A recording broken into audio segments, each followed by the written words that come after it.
Halo semua. Film hari ini bercerita tentang lelaki yang tidak bisa mati. Virtuosity, dimulai. Barnes dengan timnya sedang menangkap seorang penjahat bernama SID. Mereka bertiga bertarung di dalam rumah makan Jepang. Salah satu temannya melesat masuk, tapi malah diserang oleh SID. Dan lengan Barnes juga tertembak. SID yang licik mengancam seorang koki. Tapi Barnes sama sekali tidak peduli. Langsung menembak keduanya. Tapi setelah melihat dari dekat, dia bukanlah SID, tapi anggota timnya sendiri. SID yang asli keluar dari samping, mencekik leher Barnes. Dalam sekejap dia berubah menjadi abu. Apa yang terjadi ini? Rupanya ini adalah dunia game. Tapi karena sistem saraf di otak kelebihan beban, mereka berdua yang ada di dunia nyata menjadi kejang-kejang. Untung tubuh Barnes kuat, berhasil selamat. Tapi anggota timnya meninggal dalam upaya penyelamatan. Dan game ini sebenarnya digunakan untuk melatih petugas penegak hukum. SID yang di dalam adalah kumpulan berbagai kejahatan dalam tubuh sebuah tokoh penjahat maya. Sekarang ada yang tewas. Atasan hanya bisa meminta orang bersangkutan bertanggung jawab dan menutup proyek ini. Barnes diborgol. Rupanya dia adalah seorang tahanan. Sangat jelas pihak kepolisian sangat pintar. Proyek berbahaya seperti ini tidak mungkin mengutus orang sendiri untuk mencoba. Hanya penjahat seperti Barnes dengan bodoh menjadi bahan eksperimen. Tapi beberapa tahun lalu Barnes juga seorang polisi. Saat itu terjadi sebuah kasus. Seorang penjahat meledakkan istri dan anaknya saat Barnes melakukan pertolongan. Setengah lengannya juga terkena ledakan. Dia menahan sakit dan menghabisi semua penjahat, dan tidak sengaja membunuh 2 orang wartawan. Inilah penyebab Barnes ditahan. Lalu Barnes memberitahu anggota kepolisian. SID berbuat curang di dalam game dan menewaskan seseorang. Setelah itu dia ingin menunjukkan kepada anggotanya. Tapi dia dihentikan oleh si penanggung jawab dan sengaja menarik Barnes. Sangat jelas pria ini sedang melindungi SID. Setelah semuanya pergi, SID menghasut penanggung jawab, membantunya keluar dari dunia maya. Kebetulan kolega si penanggung jawab memiliki kemampuan menciptakan tubuh. Lalu dia mengambil chip milik SID, mencari koleganya dan berbohong kalau yang diambilnya adalah chip seorang wanita cantik. Demi menunjukkan kehebatannya, langsung memotong ekor seekor ular. Lalu, ular ini menggunakan molekul kaca mengembalikan tubuhnya yang terpotong. Sungguh ajaib. Tapi ketika koleganya mengeluarkan chip dari kepala ular, dia seketika mati. Chip SID dimasukkan ke dalam alat pembentuk tubuh. Tak lama kemudian seorang pria telanjang keluar dari pelindung berbentuk kepompong. Koleganya mengira seorang wanita cantik, langsung maju untuk melihat, tapi malah langsung dibunuh oleh SID. Si penanggung jawab merasa ada yang tidak beres, mencari kesempatan untuk kabur. Dan SID demi menunjukkan dirinya memiliki tubuh yang tidak bisa mati, memotong sebuah jari. Tapi setelah jari yang terpotong menyentuh kaca, seketika itu langsung terbentuk kembali. Dia sangat senang. Dengan cepat polisi pun mengetahui hal ini. Untuk menangkap SID, mereka membebaskan Barnes. Tapi polisi mengajukan syarat.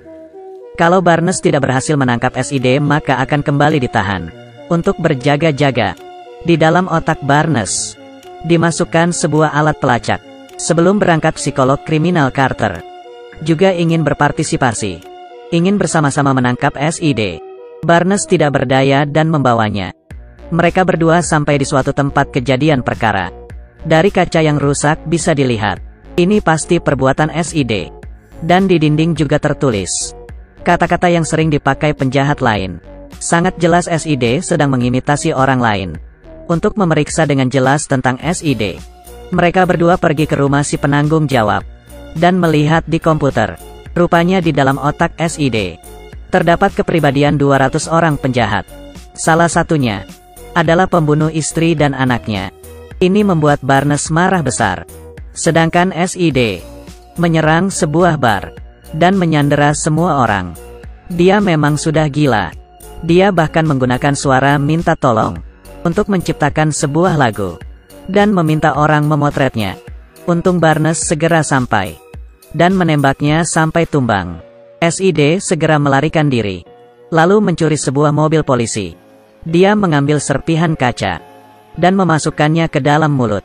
Cara ini sangat berguna. Luka tembakan di tubuh SID langsung pulih. Tapi Barnes segera mengejar.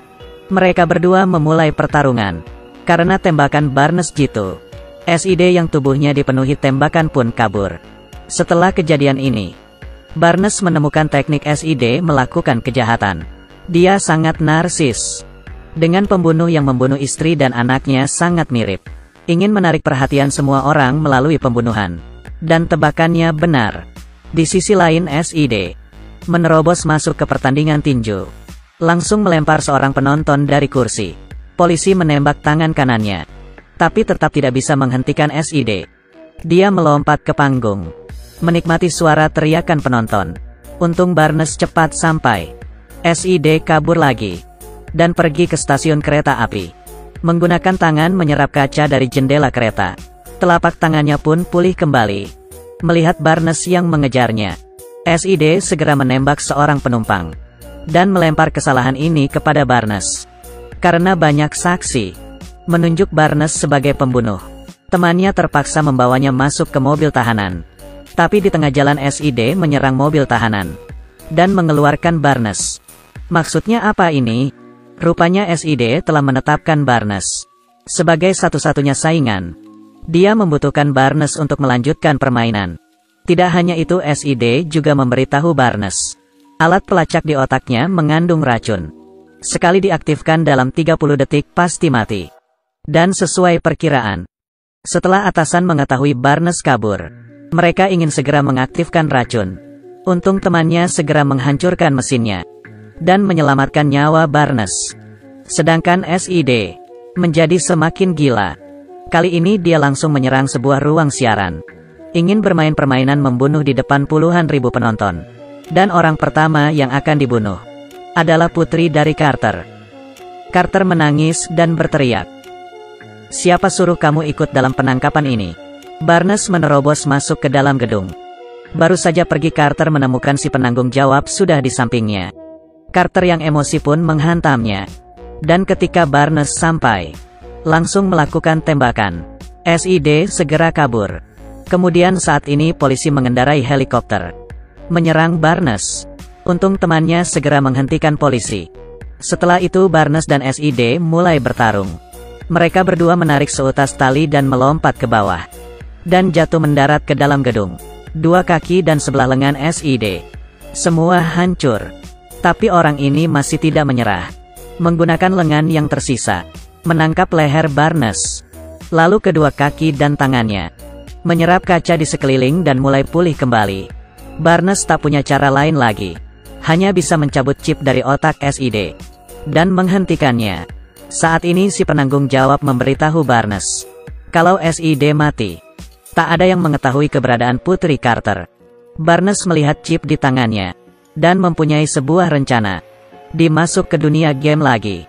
Dan bertarung dengan SID. Tapi akhirnya tetap saja dilempar ke lantai bawah. Karena SID tidak mengetahui kebenaran. Dengan sombong dia memberitahu Carter keberadaan putrinya. Tapi setelah selesai berbicara Barnes muncul lagi. SID tertegun. Misi telah selesai.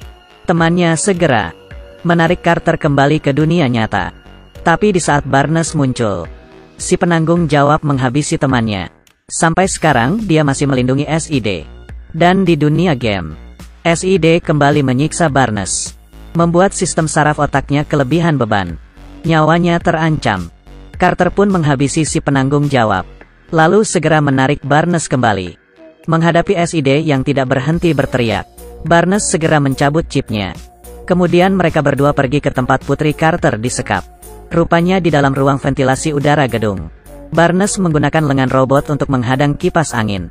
Lalu memanjat ke dalam. Setelah melepas bom, akhirnya Putri Carter terselamatkan. Melihat ibu dan anak berpelukan, Barnes lega dan berjalan ke atap gedung. Dan chip milik SID dibuang ke udara dan semuanya pun berakhir. Film ini diputar pada tahun 1995. Tokoh dalam permainan masuk ke dunia nyata dan melakukan pembunuhan besar-besaran. Berdasarkan standar saat itu, konsep dan special efeknya cukup bagus. Jika kalian suka dengan ceritaku,